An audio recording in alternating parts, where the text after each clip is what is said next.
Almost there. Yeah, right. That's what I thought back then.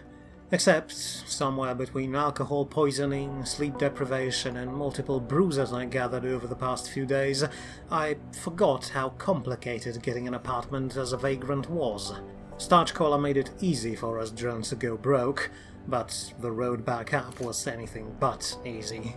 First, I had to make sure my social credit was high enough. When I lost my previous apartment and all my money and became classified as a vagrant in corporate documents, my rating dropped down to 0, which meant I was basically a walking, talking corpse. That's how little value I had to the company. In fact, if someone were to walk up to me on the street and gut me like a fish in broad daylight with cameras and passers-by as witnesses, it would not even be considered a crime, as long as they delivered my corpse to recycling vans afterwards, that is. Can't just knife me and leave me to rot. Oh no, my corpse can still be squeezed for a few more dollars. Fortunately, I already dragged myself out of Tier 0. Thanks to my previous jobs, the City Hall bumped me up a bit. Except I was still below the threshold that would allow me to actually rent out an apartment. You see the problem here? Not only they basically unpersoned you when you became a vagrant, they also made it almost impossible to climb back up the social ladder in time before your files got deleted and the company stopped recognizing you as a human being. No wonder there's all those people living in the sewers. I was, well, lucky, I guess. Solving crimes was something that the corporation valued a fair bit on their social scale, because it allowed them to reduce funding on enforcers. So, while I was no longer an insect scurrying around in acid rain, I still had to do more if I wanted to actually stop my corporate termination. And I couldn't really wait for another crime to take place. 'Cause, sure, it could take an hour before I heard something on the radio, but it could also take a week, and by then I'd be cooked. So, with a bit more booze in my veins to motivate me, I started wandering around local pubs and restaurants, hoping to find a job that would allow me to get some random civilian to recommend me to the City Hall and boost my rating over the edge. And there were plenty of jobs around, as it turned out. People were desperate. They knew that no one would officially help them, so they tried to find solutions to their problems wherever they could, which meant that I had my pick of potential jobs to pick through. I tossed out all the vandalism jobs from the start. Not my style, that. Then I removed offers from the enforcers. Maybe, just maybe, it would force them to actually do their jobs themselves for a change. And eventually I found a decent one. A well-paid stolen item case. A lady on the phone said, in a shaky voice, that her prop gun from some newfangled movie got stolen. Collector's item, as I understood it. And very valuable. Of course, I didn't really care much what she wanted me to find. Someone stole something from her and she was willing to pay a decent money, a bit too decent even, but who am I to question my clients, to get it back. And she would also write a nice report to the City Hall to boost my social ranking. A perfect deal. Or so I thought. I took it, of course, thinking that it would be piss easy. I mean, she had a prop gun from some movie, so I expected she was the kind of person who would show it off to her mates, and one of said mates probably took it from her, either out of jealousy or because they were also a fan of the same movie. Should be a simple matter of figuring out who her friends were and which ones seemed like the most possible suspects, and then pay them a visit and rummage through their drawers. So I asked the shaky lady if I could maybe visit her place and look for clues there, and she agreed. Had to go to work, but she'd leave me a key under the mat, she said. So, an easy job, so I went out into the cold again, eager to find the gun and get my homeless adventurers over and done with. Well, it wasn't going to be that easy. First, when I arrived in the hotel she banked at, there was no key under the mat. Maybe she forgot to leave it, or maybe someone yoinked it before I got there. Wouldn't be surprised if the hotel staff did it. Their salaries were piss poor, so I could see some of them going through tenant belongings to find something to pawn off. Still, nothing a few seconds with my paperclips couldn't fix, and then I was inside looking around. The place was your usual hotel room, way too dirty for anyone to live in permanently. The woman clearly was a slob. There were plates with old bits of food strewn around the room, and the smell of all of them was... well, you can guess how rank it was in there. I could feel mold starting to grow on my lungs just after being there for 5 minutes. Should make narrowing the list of suspect a bit. If any one of her associates suddenly started suffering from black lung, they would be the prime target.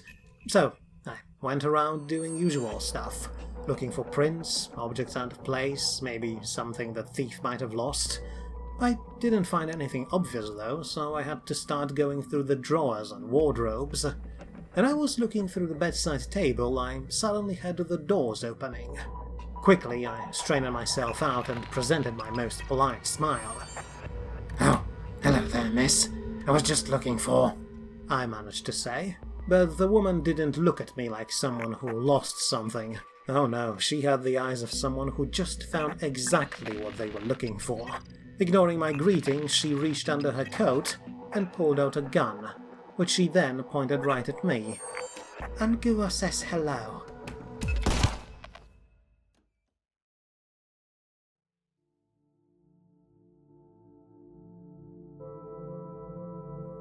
You got greedy.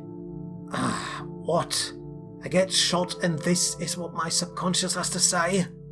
Yes, you felt from the start something was odd about this case, and yet you fell for it hook, line and sinker anyway. Yeah, sure, whatever. Maybe focus on stopping the bleeding before you give me your damn "I told you so" speech, okay? There is no need.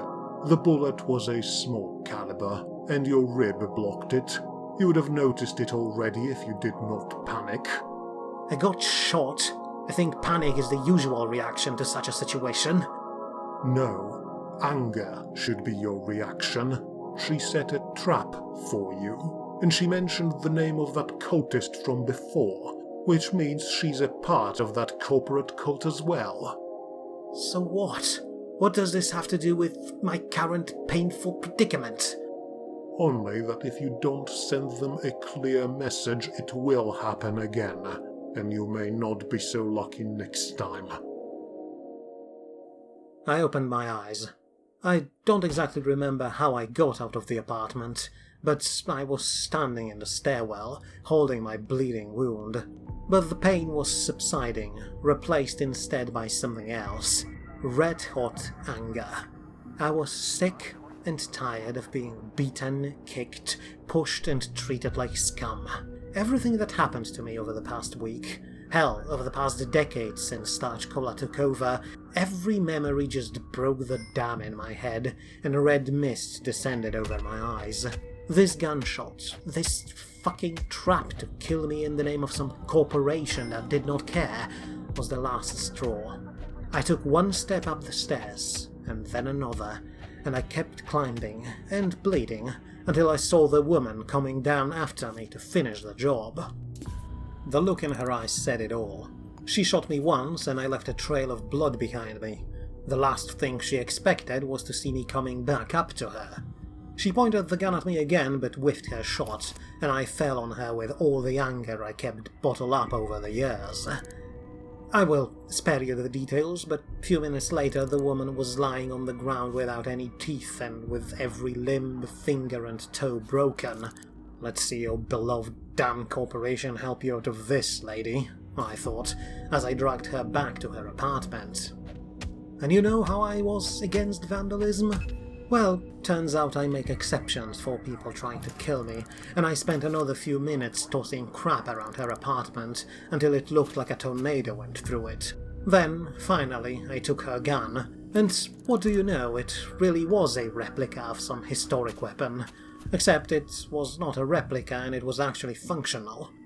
So I took it, gave her one last kick and said, "Tell Uncle I say hello too," and marched out of the building. Not the best line I had, but I was not thinking straight, okay? By the time the elevator brought me downstairs, all the adrenaline was fading, so I crawled myself to the nearest medical clinic, bought some bandages, an elephant dose of beds, and went out to the docks, hoping it would be quiet enough to patch myself up. Ah, glory be to Big Pharma for providing us with industrial-strength painkillers. I downed enough of these pills to floor a horse, and by the time I reached waterfront I couldn't even feel the wound in my gut. And fortunately the pistol really was more of a blowpipe than an actual weapon, so the bleeding wasn't too bad, and the bandages held well. The anger passed entirely too, replaced by grim realization that this surely wasn't the last time I saw these cultists. Hopefully, next time I'd see them before they see me. And as for the gun, I could have kept it, but when you have a gun, every problem starts looking like something you can shoot dead. And that was not the line I wanted to cross, so instead I heaved it into the murky waters of the sea. Case closed, I muttered. Yeah, closed. And I was back where I started a few hours ago. So, despite every fibre of my body demanding that I go to sleep, I turned around and walked back into the streets to find another job. One that, hopefully, wouldn't get me killed. The one I found that seemed to pay well enough was another offer from the enforcers, an arrest warrant for some unknown individual. However, the only intel the town hall had on the perp was that on their partner, their first name and their job, someone working at the bar apparently. Should be relatively easy, if time-consuming, I thought. All I had to do was visit all pubs in the districts one by one and find someone called Marceau there. Wasn't going to be quick, but it was the kind of job I could do in the background as I moved from one case to another. Unless, of course, the target was actually dangerous and would do something vile if I didn't stop them. But as much as I'd like to think of myself as a superhero detective, I am not. I can't solve every case, and I can't prevent every crime before it happens. So I took the job and then kept bar hopping, both to find another thing to do and, with luck, also find that Marceau person that could lead me to my target. Fortunately, when I was looking around the block, I spotted something that grabbed my attention almost immediately. A good old-fashioned infidelity case, a staple of anyone who wanted to feel like a true private detective. For a moment there I felt like a character from those cliché movies made after the war, but hell, money was money, even though it was bound to cause some trouble, if not for me then for everyone else involved. These cases, well, they were always weird. There was no law anywhere that said that you had to stay faithful to your partner, but after going through all the trouble of approving the marriage, securing all the documents in the city hall and saying all the "till death do us part" lines, a fair bit of people generally expected their other halves to stay true to these words. One issue though, it almost never worked. Sure, when you start out with someone, it's easy to see them through this pink haze of infatuation. For some lucky bastards, it stays like this forever. My old captain always said that he was afraid of such people, said something had to be fundamentally wrong with their heads. But for most of us miserable bread-eaters, time sandpapers off all that lovely cocoon of chemical infatuation and shows us everything about our significant other, even things we'd rather not know about. It's bound to happen. It's normal. And if we were all reasonable, we'd talk about it with each other. But thankfully for private eyes everywhere, people loved to complicate things, to hide the inconvenient truth behind a mask of normal existence. Maybe they just wanted to feel the thrill of adventure. Didn't matter to me, really. All it meant was that people were bound to cheat on each other, and when that happens, someone would eventually slip up and raise suspicions. And again, if everyone involved was reasonable, the betrayed partner should simply talk to the other person and figure it out. If the spark burned out, then so be it. Just move on their separate ways. But, well, that would mean I'd have no job offer in front of me right now, so I shoved all my ideological bullshit where light doesn't shine, and went on to meet with the scorned spouse to find some dirt on the no longer love of their life. The lady on the phone asked me to meet her in person, outside, in the rain. Quite dramatic, and unhealthy as well. Not to mention that after meeting my last customer face first, I was not all too thrilled to do it all again. Could be another ambush. But when I talked with her on the phone, she sounded so angry that I felt it was genuine. So, despite feeling paranoid, I met the angry lady and heard her story. She apparently was suspecting something for the past year. Her wife was becoming more and more distant and secretive, but she didn't want to break boundaries of privacy and investigate herself. But lately, things got even weirder, and her partner started disappearing during nights. Could have been something more devious, sure, but the more I heard about the story, the more it sounded like a proper infidelity case. So, I took all the notes Miss Martino, the lady who hired me maid over the months, took a key from her and went to her apartment to pretend to be cleaning service to check it out. And my stomach sunk the moment I realized where she lived. Griffith's Grove. You know, all those cases I told you about until now, they also took place at Griffith's Grove. I was starting to think the place was bloody cursed at this point, and let me tell you, it did not have its last word with me just yet. At the very least, though, investigating Miss Martino's partner, a woman named Sloane, wasn't all that problematic. I took the key and invited myself in, but Sloane was actually inside, but all I had to do was act awkwardly and stumble a few times while pretending to clean the kitchen for a minute or two, and she left me alone. Never underestimate the ability to make other people feel uncomfortable and embarrassed around you. It's an art to act like you're missing some screws in your head in such a way that they look at you and just leave you out of sheer pity. Best if you're very polite and never shut up too. As soon as I entered, I started rambling to Sloane about whatever thought that came to my brain at the moment. To be fair, I was surprised she didn't leave right away. Once she did, though, I performed the usual sweep. Looked for things and fingerprints out of place. I didn't think that Sloane have invited her shady lover into her own apartment, but you never know. Turned out to be a dead end, though, and so were the emails. Some of them from her workplace were kind of weird, but nothing that would openly point to infidelity. Whoever she was sleeping with was clearly quite stealthy as well and left no signs. But what they did leave, however, was a little piece of medical equipment, an inhaler I found in the nightstand drawer. At first, I ignored it. I mean, if you are sick, it's perfectly reasonable to have an inhaler right next to your bed, right? But then, I checked the documents of both Sloane and Miss Martino, and realized that not one of them suffered from any respiratory disorder. Now then, that was something we could work with. There were no prints on the inhaler, and by now I was almost sure they were removed on purpose. They were really smart about their tryst. But the sheer fact it was there meant someone else was present in the bedroom, and most likely in the sheets themselves. Must have been quite the adventure, if they needed an inhaler for it. At least that's what I chose to think. I'm 100% sure you can use an inhaler in bed in an unintended way, but I'd rather not learn about it. But whatever they did with it, it was a clue. So now I had to figure out how to follow it, and I already had an idea.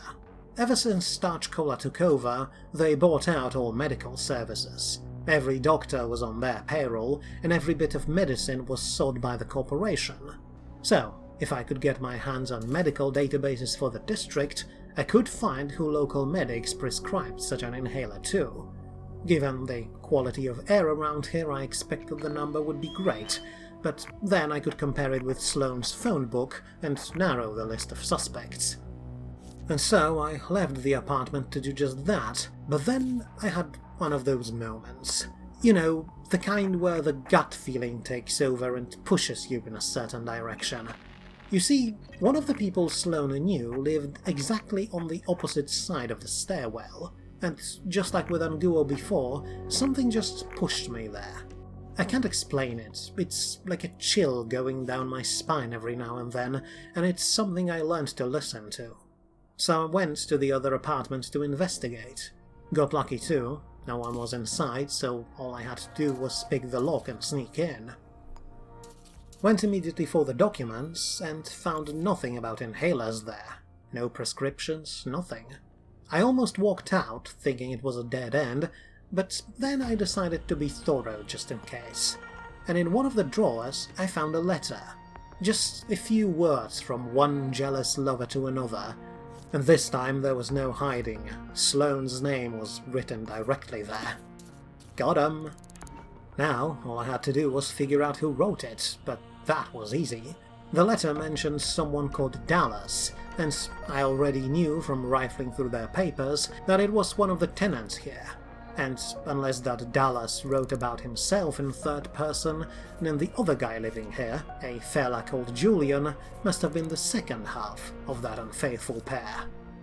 Well, well, I thought. What do you know? One woman from a pair of two cheated with a man from a pair of two. Guess they were interested in that traditional model family I heard so much about. I'm sure there's some social commentary to be made there, but the thing is, I don't particularly care one way or another. I was only there to find out who was doing the dirty behind their partner's back, and it was not my job to moralize anyone. So, I just took a photo of the letter and that Julian's ID and delivered it to Miss Martino. She was pissed off, obviously, and asked me to go and break down his door for additional pay, but I told her that I already did the job she hired me for, and now she had to deal with the consequences herself. Truth be told, I wanted to be as far away from the drama that would inevitably unfold in the next few minutes, so I took my payment and scampered off, with muffled screams already audible behind me as I entered the elevator. For a moment, I thought I should have stayed, to prevent this situation from escalating into another murder scene, but as soon as I had that thought, the enforcer radio in my ear went off again. Dispatch, we have another murder case. 701 Griffiths Grove. One of our enforcers was nearby, so the place is already secured. Calling the coroner and the cleaner now. Oh, for Griffiths Grove, again! By now I was fully convinced this place was cursed. I stopped the elevator and went back up and could already see the yellow enforcer tape. I was on the clock. If the cleaner was coming, I wanted to check the place out before they bleach every clue away.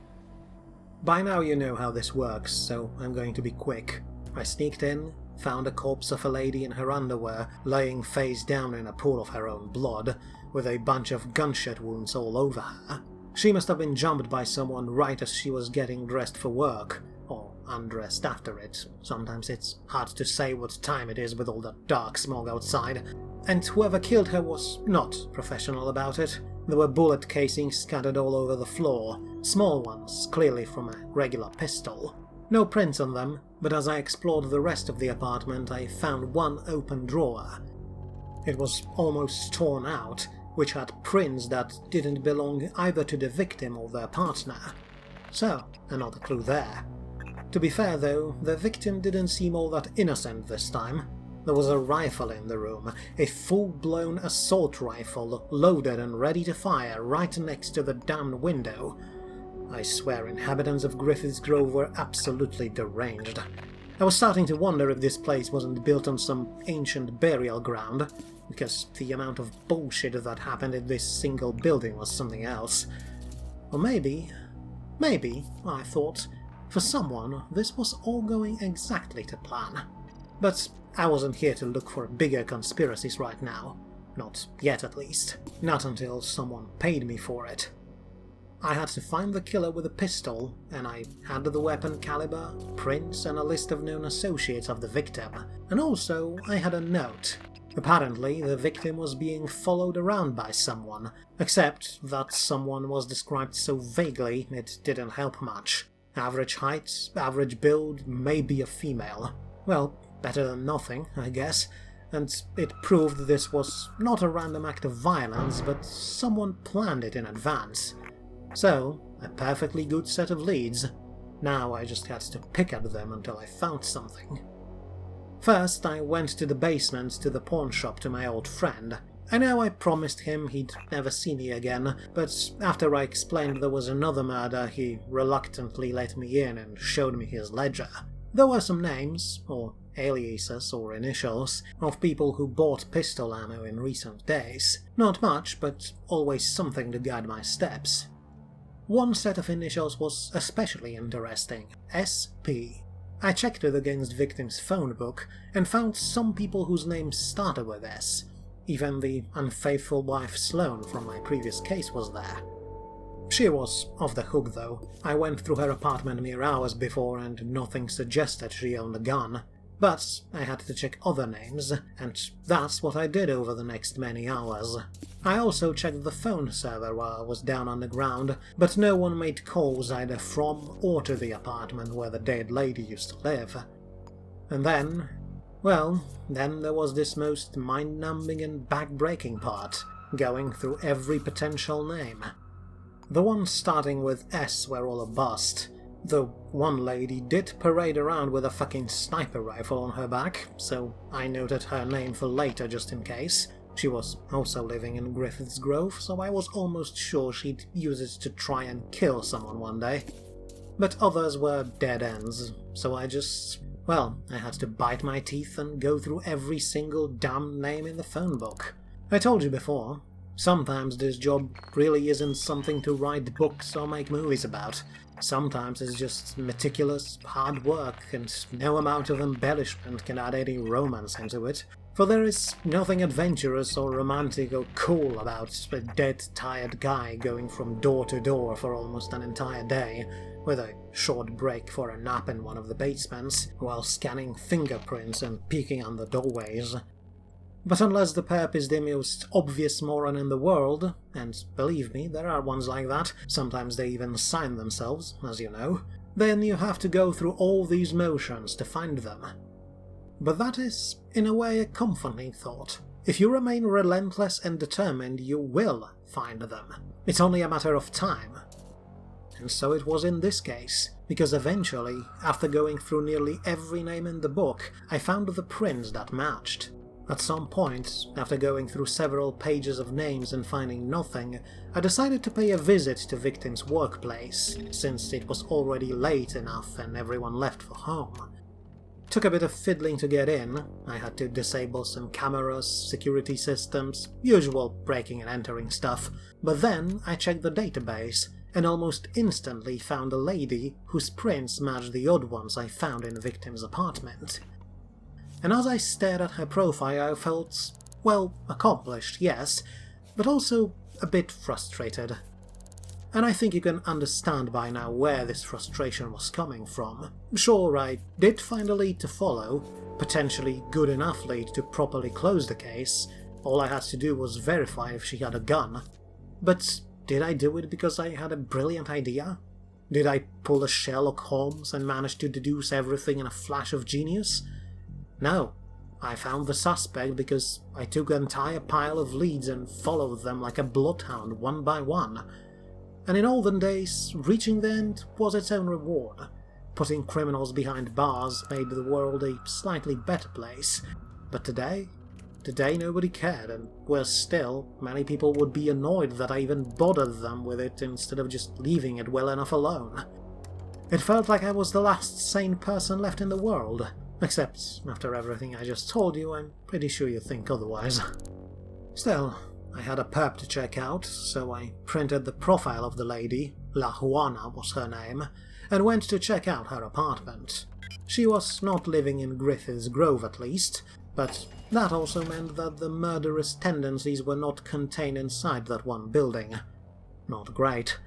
Still, as I arrived, I found the perp in a heated argument with her partner. So heated, in fact, that they didn't even notice that I turned off the power to their apartment and crept inside under cover of darkness. Almost blew my cover right away, though. Turns out they had a TV with a backup battery, and I almost walked into its glow. But they were too busy screaming at each other, so I just waited. And good thing I did, because when I hid in the kitchen, I found the murder weapon. There was a Lazarus model pistol lying on the counter, exactly the kind of weapon that was used to kill the victim. Perfect.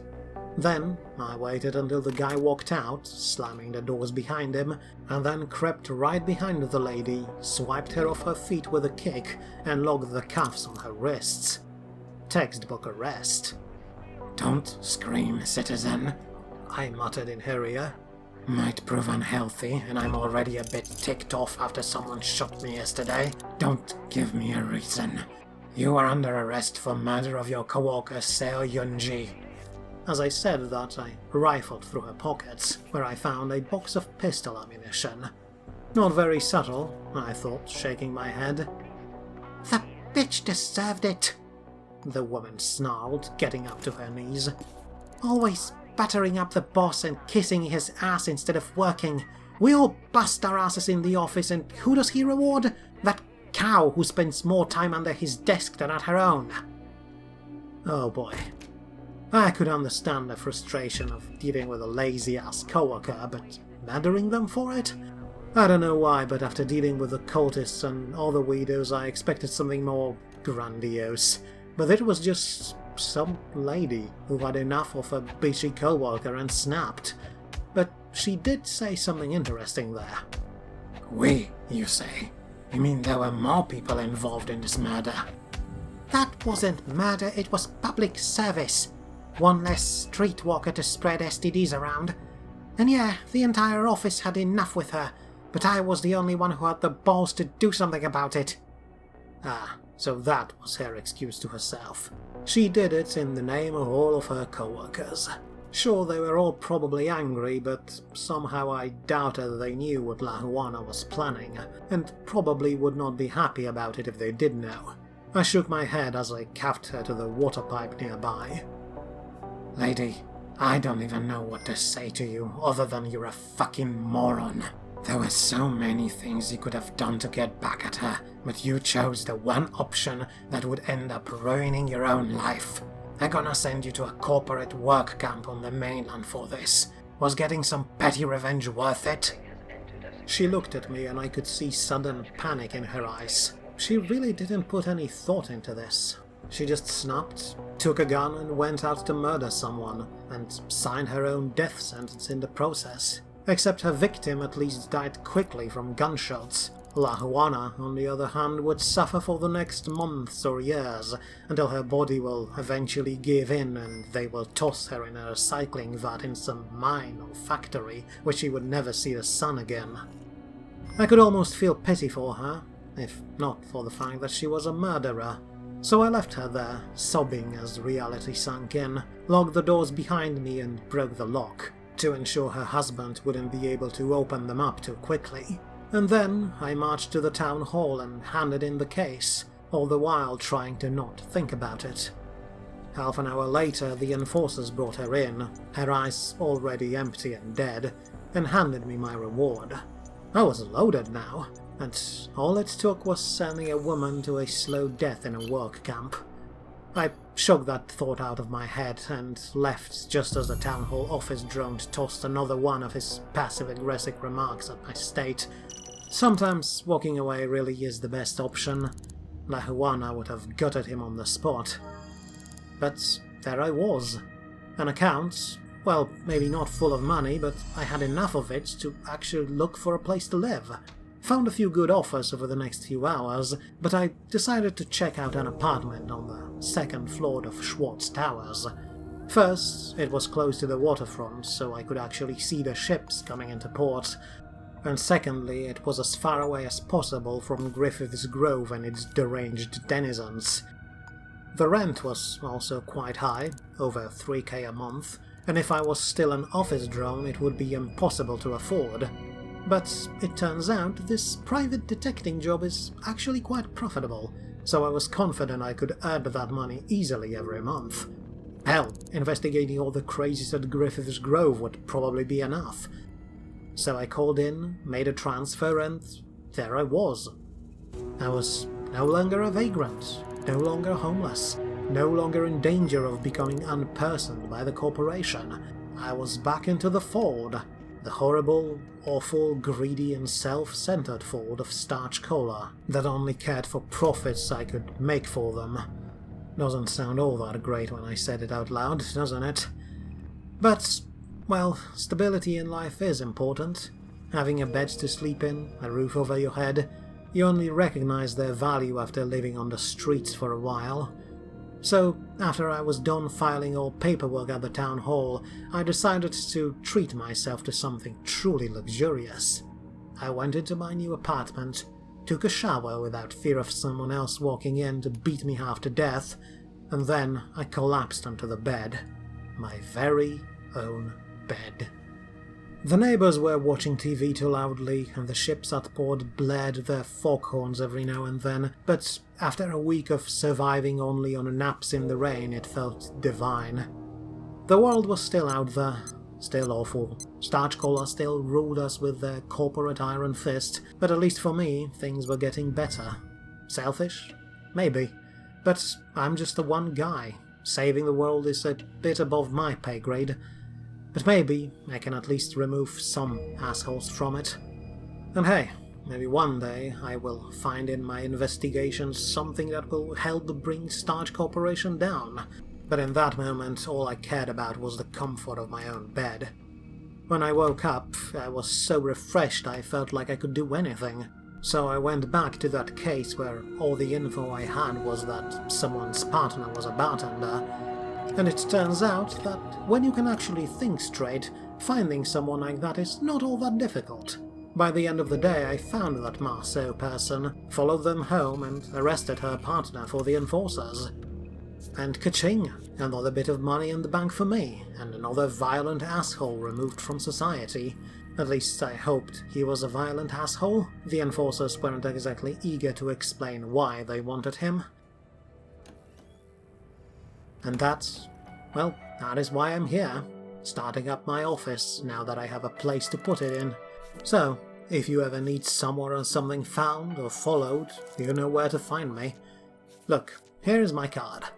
You ever need me, my number is there. Just don't bother me with your personal vendettas, okay? I want to make a difference here, for the better. I may not be able to fix the world, but maybe, just maybe I can make this district a bit safer and a bit better. That's a step in the right direction, right? And I think that is enough. For now, at least. Yeah, you know what? For the first time in years I feel like things are going to be alright. Ah, looks like I have a first call already. One sec. Yes, private investigations here. What, a gunshot? At Griffith's Grove? Oh, for fuck's sake.